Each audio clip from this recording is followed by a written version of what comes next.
When I told you that you would not find a way back up, that was not a prediction. That was a promise. You will die here.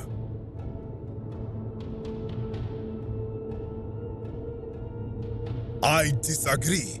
I warned you against coming down here, against perpetuating this sacrilege, but you persisted. You have undermined and dishonored the true God of the underworld. How did you think this would end, if not with bloodshed?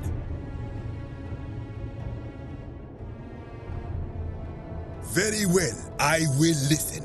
But if I sense deception, or if you further insult my gods, I will carry out my threat.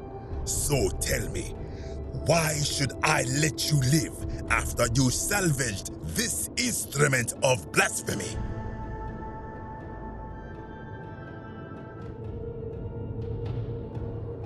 Then you admit it. You wish to destroy the sacred beliefs of my people. I will not allow this. Many of my ancestors endured great hardship to live good lives so that we may descend to the Duat in death and be judged accordingly. We prepare to have our hearts weighed on Anubis' scales and to swear ourselves innocent of sin before the 42 assessors of Ma'at. And yet, I arrive here to find the Book of the Dead contained only a seed of truth. And now I ask myself, did our priests steal and embellish the stories of an older people and feed us lies all our lives simply to trick us into obedience?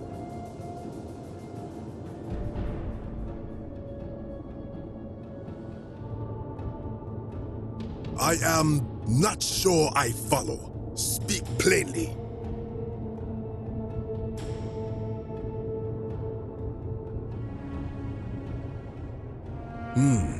Perhaps there is some truth in that. What is your point?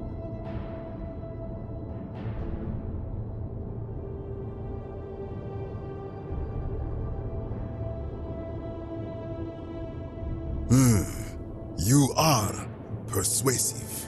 Very well. I will let you live, and you may do what you will with that plaque. I will remain here for a while and attempt to learn what I can about the foundations of my people's beliefs. Go.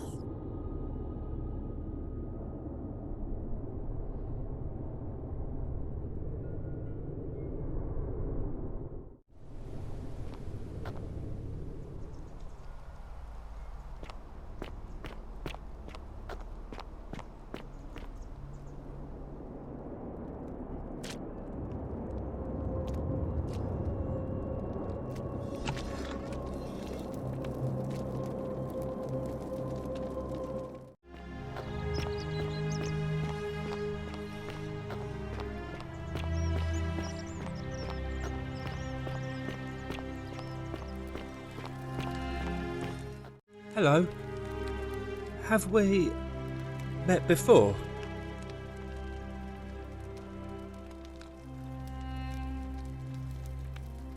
Do you like it? It's shiny, innit? It makes me happy just looking at it.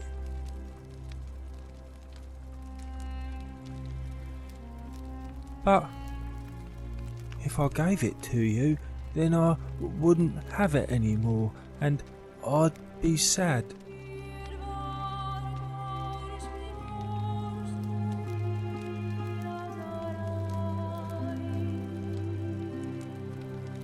But it's mine, and I really like it. I want to keep it.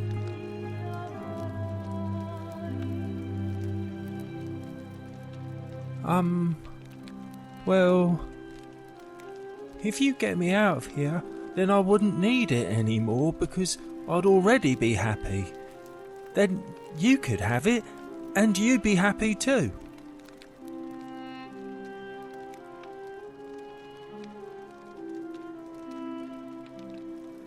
Like Galerius? He's nice. I like Galerius. He made me a doll and everything.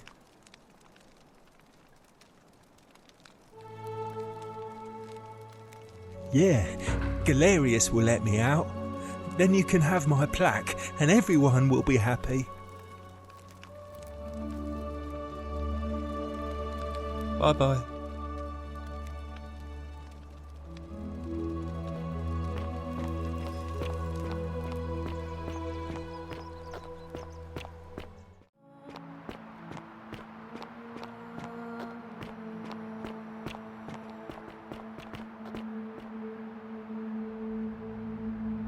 Hey, my friend.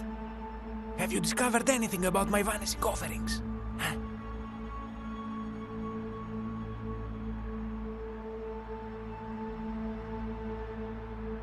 Truly, my imagination runs wild.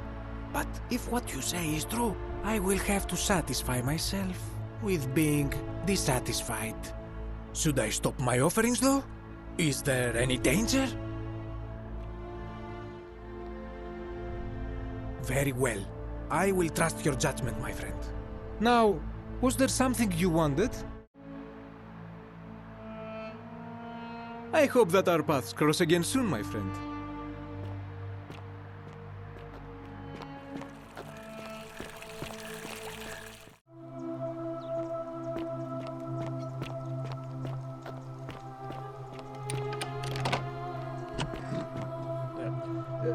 Thank you. Thank you. I am delighted and deeply honored to have been elected. And now...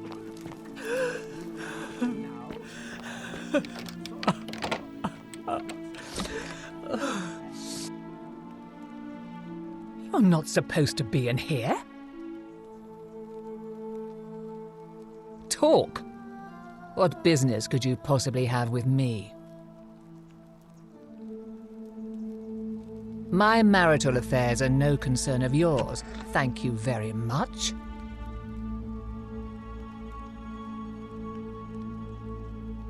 I think a better question is, why am I being interrogated by a stranger who just barged into my villa? I have quite enough marriage trouble already, without having to explain to my husband why I am receiving strange men in private.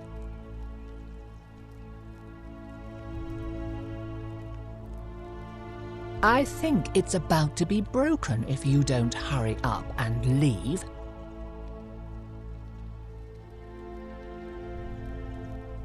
Preferably the way you came in, by which I mean, please leave.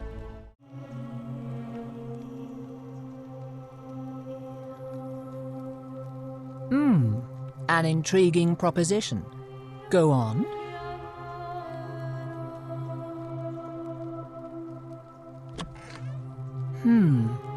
Perhaps you're not as silly as those clothes make you look. What makes you say that?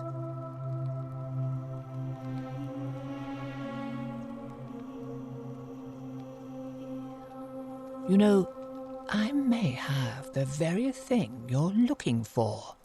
Some time ago, when he still cared for me, he wrote me a love letter. Only, he used the wrong name.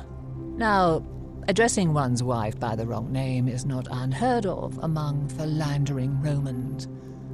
But in this case, the name he got wrong was his own. I confronted him about it, and he stammered through some incoherent response. I let it go, eventually, and yet questions have lingered in the back of my mind ever since. But wait a minute. Why exactly are you helping me?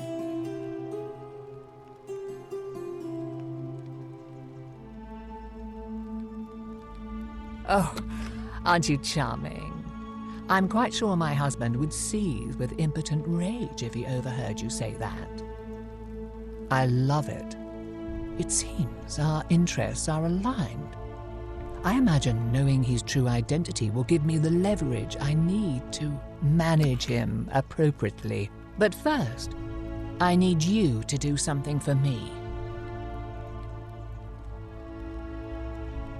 I want you to bring me some wine. Just one small urn should do it. Oh, don't look at me like that. I know this must be hard for you to wrap your sweet little pleb head around. So what do you need me to spell out?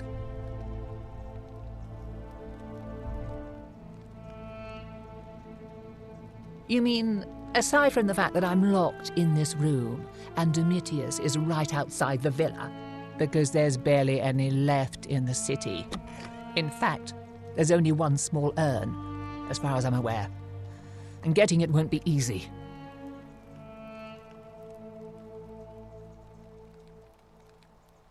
Let me tell you something about Malleolus.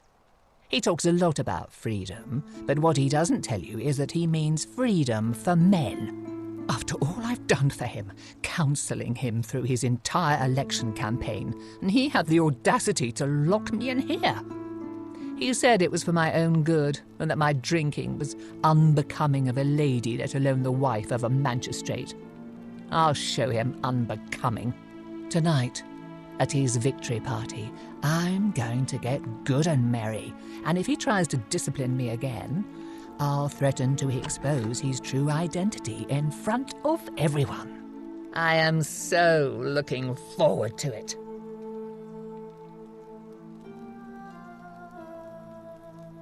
So you'll help me?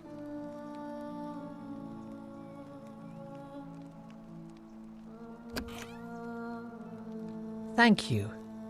Here's the letter. Now, perhaps you can tell me who Quinctius really is.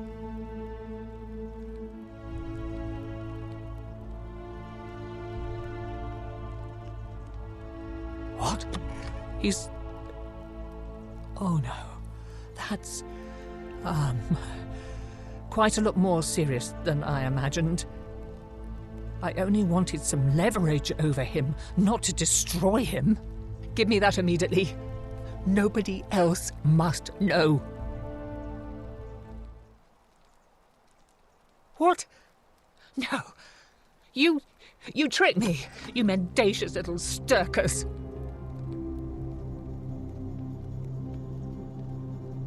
It was a lie of a mission. You were planning this all along and you deliberately concealed it. May Jupiter cut you down. I curse you. I curse your life and mind and memory. May you be unable to walk or eat or drink. May this drag you to the depths. This is outrageous.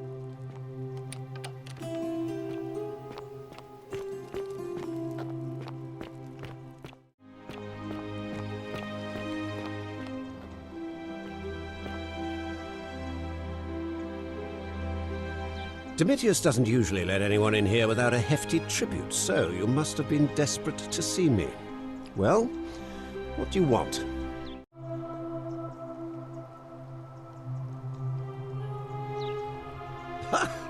Are you insane? You barge into my villa uninvited and then make outrageous demands? Why would I withdraw from an election I'm bound to win?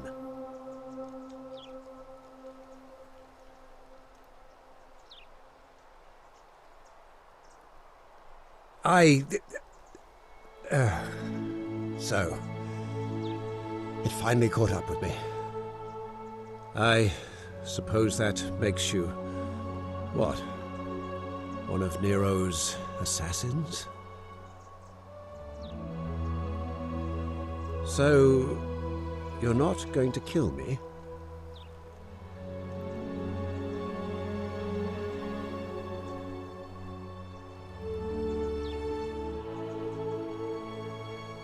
So much work for nothing. Ugh. If I do it, you'll let me live?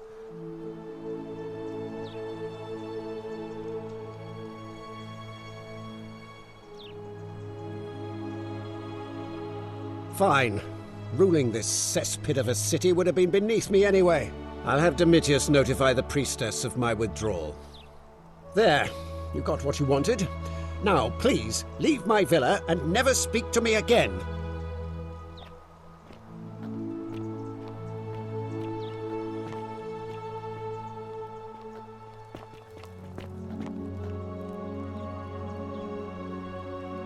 Domitius, Are you listening? Yes, sir. I've made a decision to withdraw from the election. I want you to go and inform Equitia. Sir? Are you under duress, sir? I've just had a change of heart. But you were on track to be magistrate, sir. All that work, all that money, wasted. Those are my orders. Carry them out. As you wish, sir. Priestess, Malleolus has decided to withdraw from the election.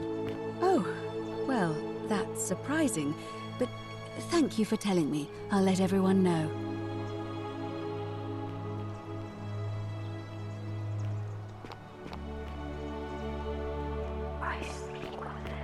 Citizens, I have an announcement. Malleolus has withdrawn his candidacy from today's election. Unless any new challengers are nominated by nightfall, Sentius will be re-elected magistrate by default. That is all.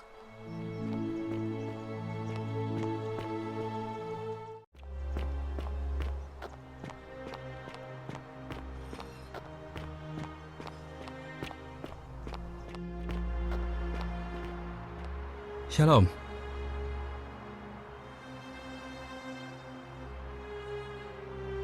Scintilla and I were in love. And then, 22 days ago, she went missing.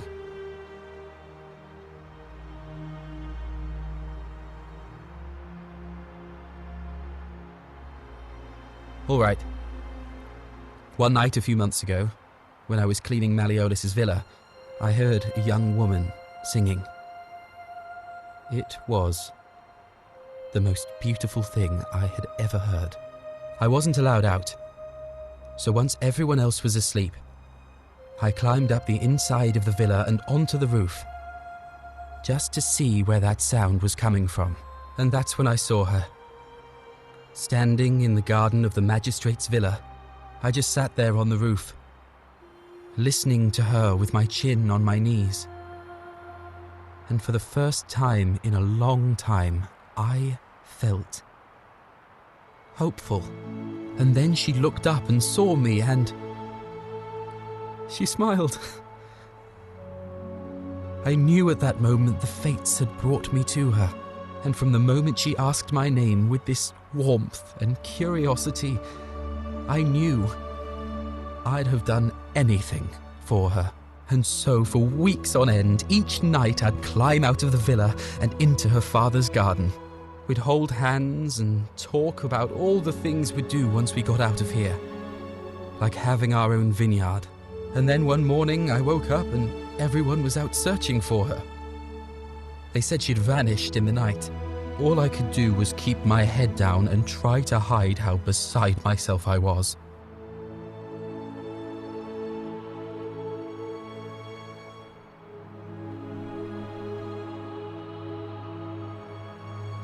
All I know is she loved me. And if she had known a way out, she would have told me. She'd never have taken her own life. And there's no way anybody could have killed her under the Golden Rule. I can't prove it, but I just know she's still alive somehow. Even now, it's as if I can hear her voice in my head, crying out to me. That can only mean one thing. Somebody abducted her. I have no idea how, or who would want to do something like that to such a sweet, lovely girl. But what else could have happened? My guess? Malleolus had something to do with it. He is without doubt the most evil man I have ever known.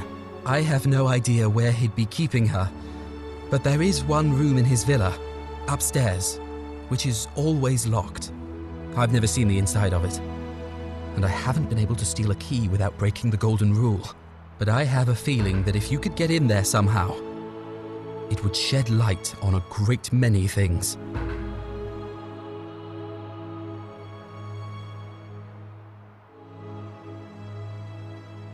Really? I was sure he was hiding something in there. I feel like I've looked everywhere. At least everywhere I could get to. There are still 2 places I've never been able to reach. First, the palace. If Navia managed to get in, then I suppose Scintilla could have too. The only other place she could be is somewhere in the cistern network. I remember hearing that Dooley had been poking around in the upper cistern before he was locked up. So you could ask him about it, I suppose. All right, friend. Thanks for the chat.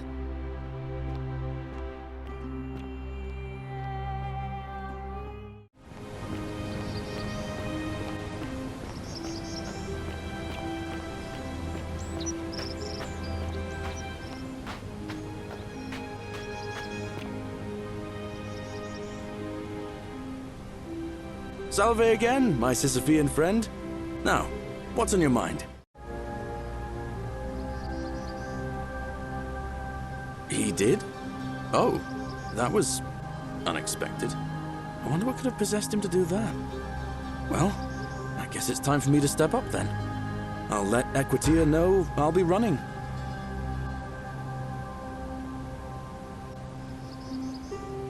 All right, friend. Hope you find a way to break that cycle you're in.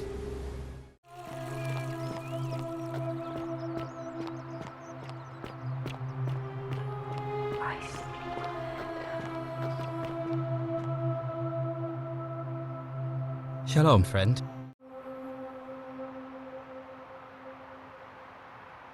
Sentius, I suppose. I'd have to be insane to vote for Malleolus after what he did to me.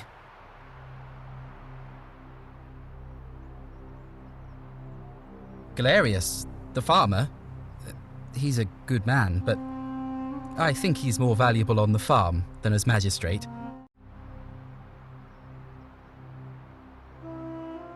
You mean where am I from and all that? Judea, originally. But when I was a child, I moved to Rome with my family, Romanized my name and spent most of my life in the Jewish district of Trans-Tiberim, across the Tiber from the main city. That's where I was when the fires broke out. Everyone was running toward the river and I, listening to my inner contrarian, ran the other way. Every road leading out of Rome was in chaos, full of people with all their belongings in carts and brigands preying on them. Several hours down the Appian Way, I saw another Jewish family being attacked by 3 opportunists. So I picked up a branch from the side of the road and went to defend them. I can only assume they got the better of me because the next thing I knew, I was waking up in a forest, by a river not far from here, with no memory of how I got there. It's strange though, because I still had my purse on me. Why would a robber knock me unconscious and throw me in a river, but not take my coins?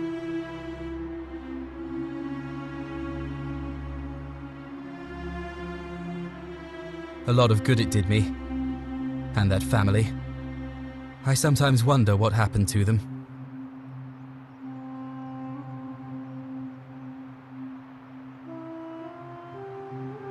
Well, neither of us have a couple of hours to stand around talking about theology, law, and collective punishment, so I guess you're looking for a pithy summary? You remind me of an old story from my people about Hillel the Elder. He was approached by a Gentile and asked to explain the entire Torah while he stood on 1 foot. Obliging, he replied, "What is hateful to you, do not do to another. That is the whole Torah. The rest is commentary. Go and learn." Of course, what I want to know is, what kind of a god sees a young woman abducted and does nothing about it? Not my god. That's for sure.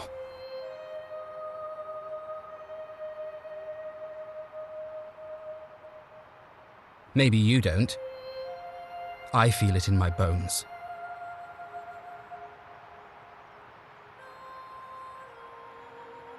I don't. But even if I did, I'm not going anywhere. I have unfinished business.